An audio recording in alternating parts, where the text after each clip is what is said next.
Last time we looked at the very earliest written records of the resurrection found in the first few New Testament books to be written, James, Galatians, Thessalonians and Corinthians.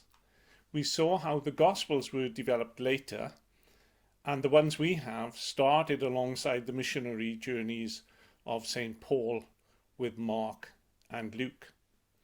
The primary purpose of the missionary apostles was to proclaim the gospel message, but alongside them there were always teachers.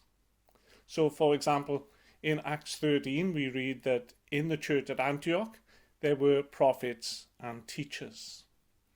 And when they sent Barnabas and Saul off to Cyprus, John Mark went along as their helper. So there were two things that went together: proclamation and explanation, preaching and teaching, kerygma and didache. The proclamation to the Jews started in their own cultural and religious context. God had promised a Messiah. Jesus is the Messiah. People put him to death. God raised him from the dead. So what are you going to do about it?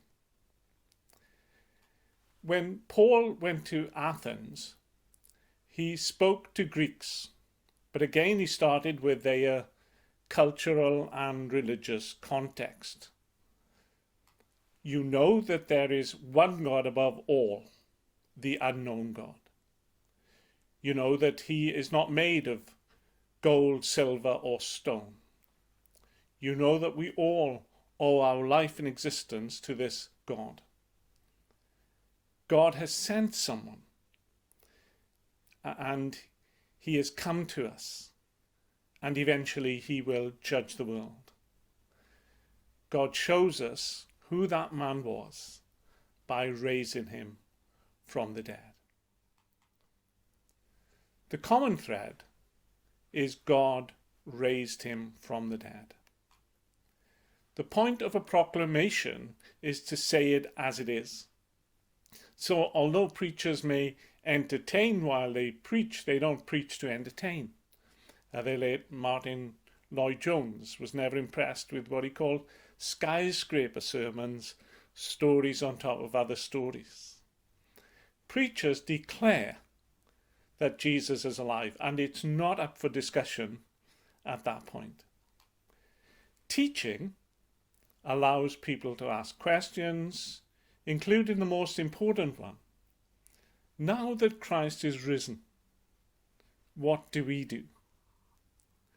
The Gospels were developed to help people who had never met Jesus personally to learn what he did and what he taught. They're not like modern biographies because they are more like teaching books, teaching tools for those who have already accepted that Jesus is risen from the dead. If we look at the end of John Mark's Gospel, the one we call the Gospel of Mark, so as to not confuse it with the Gospel of John, we find that Mark doesn't actually say much about the resurrection, at least in the earlier editions. Listen carefully as Ruth reads that first ending to us. Mark chapter 16, verses 1 to 8. When the Sabbath was over, Mary Magdalene, Mary the mother of James, and Salome bought spices so that they might go to anoint Jesus' body. Very early on the first day of the week, just after sunrise, they were on their way to the tomb, and they asked each other, "Who will roll the stone away from the entrance of the tomb?" But when they looked up, they saw that the stone, which was very large, had been rolled away.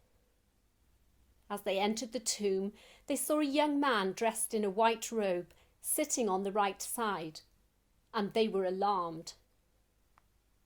"Don't be alarmed," he said. "You are looking for Jesus the Nazarene, who was crucified. He has risen. He is not here. See the place where they laid him. But go, tell his disciples and Peter he is going ahead of you into Galilee. There you will see him, just as he told you." Trembling and bewildered, the women went out and fled from the tomb. They said nothing to anyone because they were afraid. In this ending, we have indicators that the resurrection took place, but no record of the risen Jesus actually appearing to people. Instead, we end on what is something of a cliffhanger. But someone's interest in Jesus' life, teachings, and death is only there in the first place because they have believed the announcement. God raised him from the dead. In our group time, we are going to look at 4 passages in the book of Acts, which are examples of the proclamation or preaching of the apostles. And we're going to ask a simple question. What do they say about the resurrection? And then we're going to ask, where do we begin in making such an announcement to friends and neighbours in our culture and era?